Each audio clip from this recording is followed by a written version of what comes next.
La lluvia azotaba las ventanas de nuestra casa en las afueras de Madrid como si el cielo mismo estuviera enfurecido.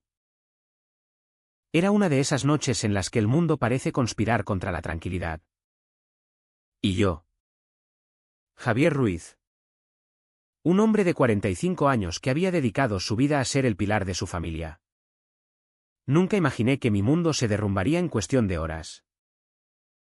Mi hijo Pablo, de 22 años, llegó empapado con su mejor amigo, Mateo, rogándome que lo dejara quedarse porque el metro había parado por la inundación. Lo que no sabía era que esa decisión desataría una confesión que me obligaría a cuestionar todo lo que creía sobre el amor, la lealtad y la sociedad que nos rodea. Apenas cerré la puerta, Pablo se quitó el abrigo chorreante y miró a Mateo con una intensidad que me inquietó. Pero lo atribuí al cansancio. Papá. Gracias por dejarlo quedarse. Mateo no tiene cómo volver a su piso en el centro, dijo Pablo, su voz temblando no solo por el frío. Les preparé la habitación de invitados, pensando en lo inseparables que eran desde la universidad, donde estudiaban arquitectura juntos. Mateo. Un chico de 22 años como Pablo, con ojos oscuros y una sonrisa que siempre parecía ocultar algo. Me dio las gracias con una formalidad que contrastaba con su habitual desenfado. Cenamos en silencio, el trueno retumbando como un presagio.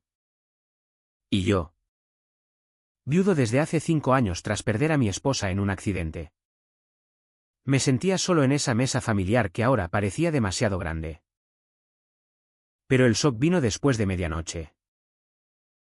Desperté por un ruido en el pasillo y bajé sigilosamente, solo para encontrar a Pablo y Mateo en el salón, besándose con una pasión que me dejó helado. No era un beso de amigos, era el de dos amantes que habían estado reprimiendo su deseo por miedo. Mi corazón latió con fuerza. Y en ese instante, el mundo se dividió. El Javier conservador, criado en una familia católica estricta de un pueblo andaluz, sintió repulsión y traición, pero el padre que amaba a su hijo incondicionalmente luchaba por entender.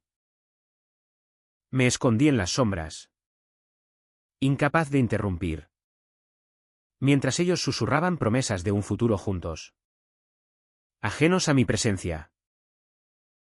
Al día siguiente, fingí no saber nada.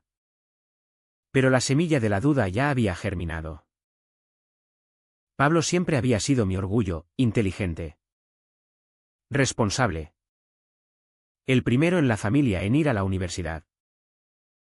Yo trabajaba como ingeniero en una empresa de construcción, sacrificando horas extras para pagarle los estudios, soñando con verlo casado, con nietos que llenaran la casa de risas. Pero ahora, esa visión se desmoronaba. Mateo provenía de una familia acomodada de Barcelona. Huérfano de madre y con un padre ausente en negocios internacionales, quizás por eso se aferraba tanto a Pablo. Durante el desayuno, noté cómo sus manos se rozaban bajo la mesa. Un gesto sutil que me revolvió el estómago.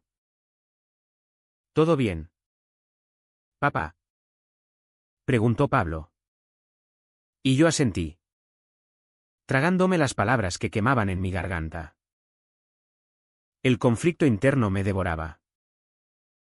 Recordaba las charlas con mis hermanos, todos casados tradicionalmente, y cómo bromeaban sobre esos modernos en las manifestaciones del orgullo en Madrid. Yo nunca había participado en esas conversaciones con malicia, pero tampoco las cuestionaba.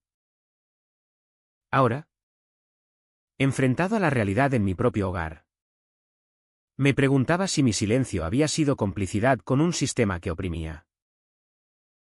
Decidí confrontar a Pablo esa tarde, cuando Mateo se fue.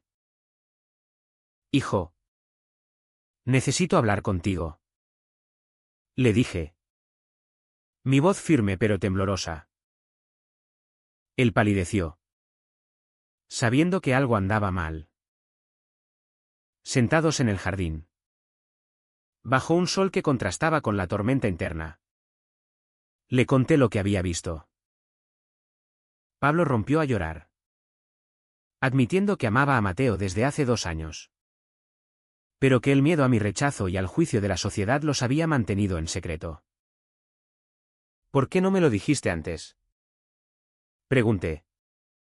Mi tono más acusador de lo que pretendía.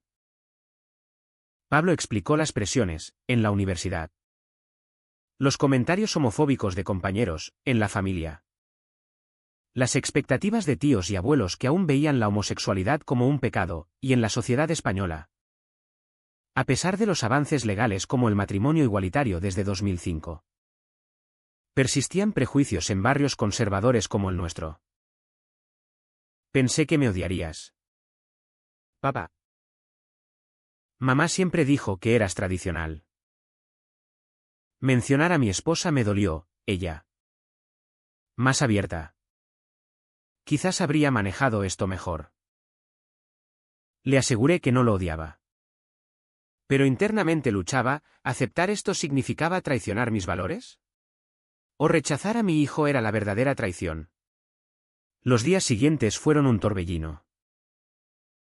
Pablo y Mateo siguieron viéndose a escondidas. Pero ahora yo era parte del secreto. Un cómplice involuntario. En el trabajo. Distraído. Cometí errores que mi jefe notó. En casa. Las cenas eran tensas. Con Pablo mirándome como si esperara un veredicto. Mateo vino una noche más. Y esta vez. Lo observé con nuevos ojos, no era un intruso. Sino alguien que hacía feliz a mi hijo. Pero entonces llegó la llamada de mi hermana Elena. Invitándonos a una reunión familiar en Sevilla. Trae a Pablo. ¿Y si tiene novia? Que la invite. Dijo riendo. El pánico en los ojos de Pablo me rompió. ¿Cómo explicar esto sin destrozar la familia? Decidí hablar con Mateo a solas.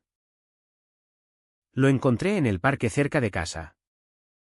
Y le pregunté directamente, ¿qué intenciones tienes con mi hijo? Él. Con honestidad desarmante. Confesó que lo amaba profundamente. Pero que su propio padre, un empresario conservador, lo desheredaría si se enteraba. Señor Ruiz. No quiero causarle problemas. Pero no puedo negar lo que siento. Su vulnerabilidad me conmovió. Pero también avivó mi ira, porque ellos tenían que sufrir por algo que no elegían. Esa noche. Soñé con mi esposa. Quien me susurraba que el amor no tiene fronteras. Desperté decidido a apoyarles. Pero el camino estaba lleno de minas. La primera confrontación real vino con mi hermano mayor. Carlos. Un policía retirado con ideas fijas. En una cena familiar improvisada. Pablo mencionó casualmente un evento del orgullo. Y Carlos soltó un comentario despectivo, eso es para desviados que quieren atención. Pablo se tensó. Y yo intervine, hermano. Los tiempos cambian. El respeto es para todos. Carlos me miró extrañado. Pero no insistió. Pablo me agradeció después. Pero supe que era solo el comienzo. Mateo. Meanwhile. Enfrentaba su propia batalla, su padre le había arreglado una cita con la hija de un socio. Presionándolo para sentar cabeza. Mateo rechazó. Pero eso solo aumentó la sospecha. El clímax de esta parte llegó cuando Pablo me pidió permiso para que Mateo se mudara temporalmente. Alegando problemas en su piso. Acepté. Pero con condiciones, discreción absoluta. Los vi felices por primera vez. Cocinando juntos. Riendo. Y una parte de mí se alegró. Pero la sociedad no tardó en recordarnos la realidad. Un vecino chismoso vio a Mateo besando a Pablo en el garaje y murmuró algo en la junta de vecinos. Rumores comenzaron a circular. Y pronto recibí una llamada anónima: cuida a tu hijo. O alguien más lo hará. El miedo se instaló. Y me di cuenta de que apoyarles significaba exponerme a mí mismo al juicio. Los rumores se extendieron como un incendio en seco verano madrileño. Y pronto la presión familiar se volvió insoportable. Mi hermana Elena, siempre la mediadora, me llamó preocupada: Javier, he oído cosas sobre Pablo. ¿Es verdad que anda con un chico? Negué al principio. Pero su insistencia me obligó a confesar. Elena, más progresista que el resto, me apoyó. Pero advirtió: papá y los tíos no lo entenderán. Recuerda cómo trataron al primo Luis cuando salió del armario: lo ignoraron hasta que se mudó a Barcelona. El primo Luis, un familiar lejano, había sido borrado de las fotos familiares por ser gay. ¿Sería ese el destino de Pablo? Pablo y Mateo, ahora viviendo bajo mi techo, intentaban mantener la normalidad. Pero las tensiones crecían. Mateo recibía mensajes de su padre exigiendo que volviera a Barcelona para discutir su futuro. Pablo, meanwhile, enfrentaba acoso en la universidad: compañeros que antes eran amigos ahora lo evitaban o soltaban bromas crueles. No es justo, papá, me dijo una noche, lágrimas en los ojos. Solo quiero ser yo mismo. Lo abracé. Pero internamente me debatía: ¿debería animarlo a esconderse por seguridad? ¿O a luchar por su derecho? Elegir lo segundo significaba arriesgar todo. La traición vino de donde menos lo esperaba. Mi mejor amigo desde la infancia, Antonio, un constructor como yo, oyó los rumores y me confrontó en el bar habitual. Javier, dime que no es verdad. Tu hijo no puede ser. ¿Eso? Su desprecio me dolió como un puñetazo. Intenté explicarle, hablando de amor y aceptación. Pero él se levantó: si lo permites, estás perdido. La sociedad no olvida. Esa noche, Antonio llamó a mi jefe, insinuando que mi situación familiar me distraía del trabajo. Al día siguiente, recibí una advertencia: enfócate, Javier, o habrá consecuencias. El precio de la lealtad a mi hijo ya se cobraba en mi carrera. Mateo, sintiéndose culpable, propuso irse. No quiero ser la causa de tus problemas, Pablo. Pero Pablo se negó. Y en una discusión acalorada, revelaron planes de mudarse juntos a otra ciudad. Madrid es demasiado conservadora en algunos círculos, dijo Mateo. Yo intervine: no huyáis. Luchad aquí. Pero mis palabras sonaban huecas, yo mismo dudaba. Entonces llegó la invitación a la boda de mi sobrina en Sevilla. Toda la familia estaría allí. Y Pablo insistió en llevar a Mateo como amigo. Acepté. Pero el pánico me invadió. ¿Cómo manejar las preguntas inevitables?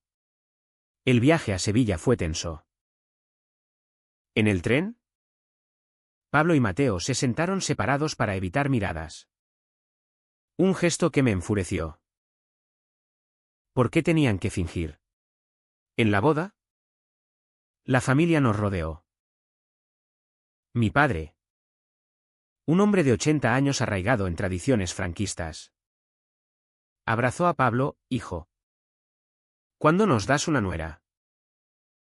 Pablo sonrió forzado. Y Mateo se mantuvo al margen. Pero durante el banquete.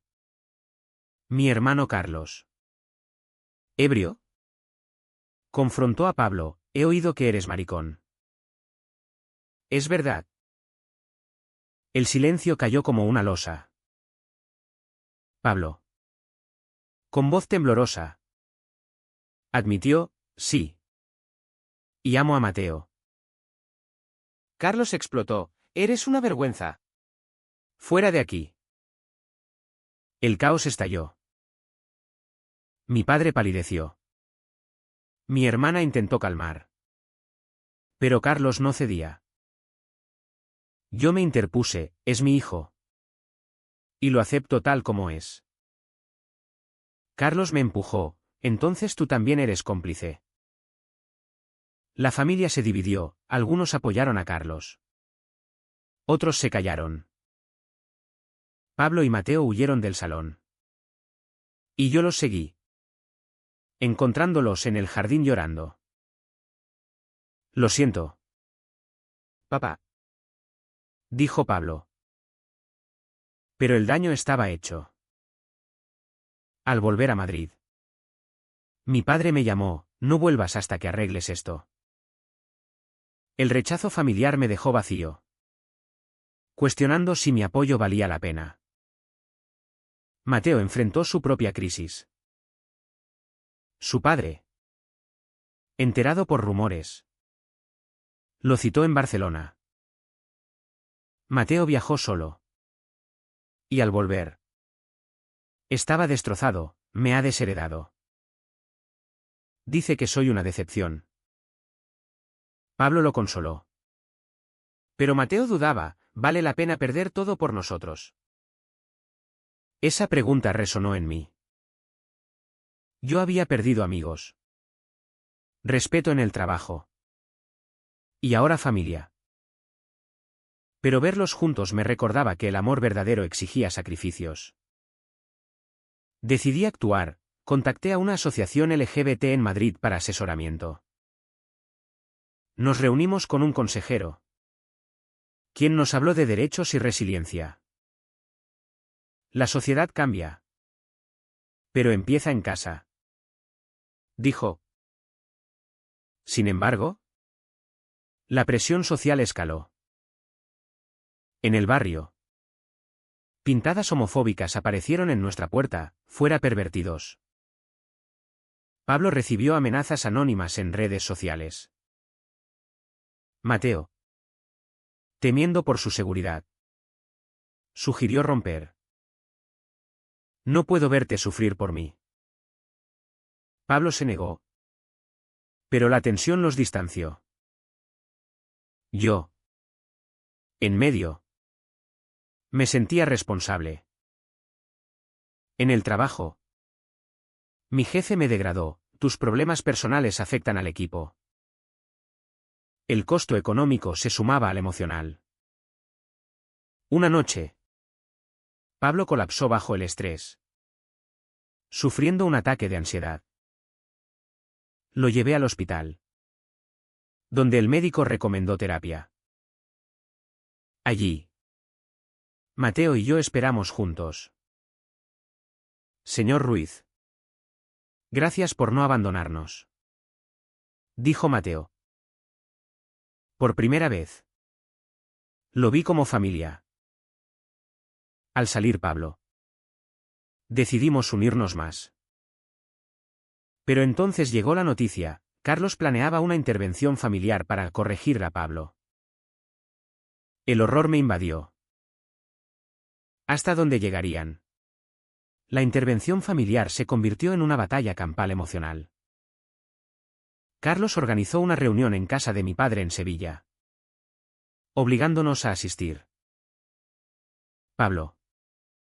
Mateo y yo viajamos en silencio. Sabiendo que era una trampa. Al llegar. La familia nos esperaba, tíos. Primos. Incluso un sacerdote amigo de la familia. Carlos tomó la palabra, Pablo. Esto es por tu bien. La homosexualidad es un error. Y podemos ayudarte. El sacerdote citó pasajes bíblicos, hablando de pecado y redención. Pablo temblaba. Pero Mateo le tomó la mano, no estamos solos. Exploté, basta. Esto no es amor. Es control. Mi padre. Con lágrimas. Suplicó, Javier. Piensa en tu madre. Ella querría una familia unida. Mencionar a mi difunta madre me enfureció, ella querría que fuéramos felices. No fingidos. La discusión escaló. Con acusaciones volando. Una tía gritó, estás destruyendo nuestra reputación. Pablo. ¿Valiente? Habló, amo a Mateo. ¿Y si no lo aceptáis? ¿Me iré? Carlos amenazó con cortarnos económicamente. Pero yo lo enfrenté, prefiero perder dinero que a mi hijo. Salimos esa noche, dejando atrás puentes quemados. De vuelta en Madrid. La sociedad nos golpeó duro. Pablo perdió una beca universitaria por conducta inapropiada. Un eufemismo para homofobia institucional. Mateo. Sin apoyo familiar. Buscó trabajo precario como mesero. Yo luché por mantener el mío. Pero los rumores me aislaron. En una manifestación del orgullo, decidimos participar por primera vez. Caminar por las calles de Chueca. Rodeados de aliados. Fue liberador. Pero también expuso, fotos nuestras circularon en redes. Atrayendo hate. Un excompañero de Pablo lo agredió verbalmente, traidor. Vas contra natura. El conflicto moral me torturaba. ¿Era correcto imponer mi aceptación a la familia? ¿O debía respetar sus creencias? Mateo. En terapia grupal. Compartió su historia, abandonado por amigos. Ahora solo tenía a nosotros. Pablo. Meanwhile. Cuestionaba, ¿y si nos equivocamos al exponernos? Una noche. En una cena honesta. Discutimos opciones, mudarnos a Barcelona. Más abierta. O quedarnos y pelear. Elegimos lo segundo. Pero el precio fue alto. Mi salud decayó, estrés me causó insomnio y migrañas. La traición más dolorosa vino de dentro. Mateo. Abrumado. Confesó a Pablo que había considerado aceptar la oferta de su padre, fingir una relación heterosexual por herencia. Pablo se sintió traicionado, ¿me dejarías por dinero? La pelea fue feroz. Con Mateo yéndose temporalmente. Pablo lloró en mis brazos, papá. El amor siempre duele así. Lo consolé. Pero dudé de mi consejo. Mateo volvió arrepentido, jurando lealtad. Pero la confianza se resquebrajó. En el trabajo. Enfrenté un ultimátum, mi jefe. Influido por Antonio. Me ofreció dimitir o ser despedido. Elegí dimitir. Sacrificando estabilidad por principios. Ahora desempleado. Busqué en ONGs LGBT. Encontrando un puesto como voluntario. Allí conocí historias similares, padres rechazados. Hijos suicidas por presión. Me di cuenta de que nuestra lucha era colectiva. Pablo y Mateo se reconciliaron. Planeando casarse legalmente. Un acto de defiance. Pero la sociedad no cedía. Un artículo en un periódico conservador expuso nuestra familia disfuncional. Atrayendo trolls. Recibimos amenazas físicas. Obligándonos a mudar a un barrio más seguro. El costo financiero nos ahogaba, vendí objetos de valor. Mi hermana Elena nos ayudó en secreto. Pero el resto de la familia nos ignoró. En una cena solitaria, Pablo dijo, «Papá, gracias por elegirnos. Pero yo pagaba el precio, aislamiento. Pobreza emocional». El punto de quiebre llegó cuando Carlos apareció en nuestra puerta. No para atacar, sino roto, su hijo adolescente había salido del armario. Inspirado por Pablo. «Necesito ayuda. Javier». El giro fue inesperado, el verdugo buscaba redención. Lo invité a entrar. Y hablamos horas. Carlos admitió sus miedos. Arraigados en educación represiva. Pablo y Mateo lo escucharon. Ofreciendo perdón condicional. Era un atisbo de esperanza. Pero frágil. La reconciliación con Carlos marcó un giro. Pero no el fin de las luchas. Él comenzó a cuestionar sus prejuicios. Asistiendo a terapia y uniéndose a grupos de apoyo para padres. Mi padre. Influido. Nos llamó, «Quiero ver a mi nieto». O lo que sea. Era torpe. Pero sincero. La familia se reconstruía lentamente. Con reuniones tensas donde el sacerdote fue excluido. Pablo y Mateo anunciaron su compromiso.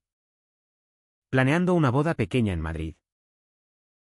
Yo sería el padrino. Un rol que me llenaba de orgullo y temor. Sin embargo, la sociedad persistía en sus sombras. En el nuevo trabajo en la ONG. Vi casos peores, jóvenes expulsados de casa. Víctimas de violencia. Mateo. Ahora activista. Organizaba charlas en universidades. Exponiéndose a backlash. Pablo terminó sus estudios con honores. Pero rechazó ofertas de empresas conservadoras. Su primera exposición arquitectónica incluyó diseños inclusivos para espacios LGBT. Un statement audaz. El daño acumulado cobraba factura. Yo sufrí un infarto menor por estrés. Hospitalizado semanas. Pablo y Mateo me cuidaron. Revelando su resiliencia. Papá. Sin ti. No hubiéramos llegado aquí. Dijo Pablo. Salí fortalecido. Pero consciente de la fragilidad. Mateo reconectó con su padre. ¿Quién? Tras un susto de salud. Aceptó una tregua, no entiendo. Pero no quiero perderte. La boda fue un clímax emocional. En una capilla laica. Con amigos y familia selecta. Pablo y Mateo intercambiaron votos, en las tormentas y el sol. Elegimos amarnos. Carlos lloró. Mi padre aplaudió. Pero fuera. Manifestantes conservadores protestaban. Recordándonos que la aceptación no era universal. En la recepción. Bailamos. Pero el precio pagado pesaba, amistades perdidas. Carreras alteradas. Salud deteriorada. Meses después. Pablo y Mateo adoptaron un perro. Simbolizando estabilidad. Yo. Jubilado anticipadamente. Escribí un blog anónimo sobre nuestra historia. Inspirando a otros. Pero las dudas morales persistían, ¿habíamos elegido correctamente al priorizar el amor sobre la tradición? La sociedad española. Progresista en leyes pero dividida en corazones. Nos obligaba a reflexionar. En una noche tranquila.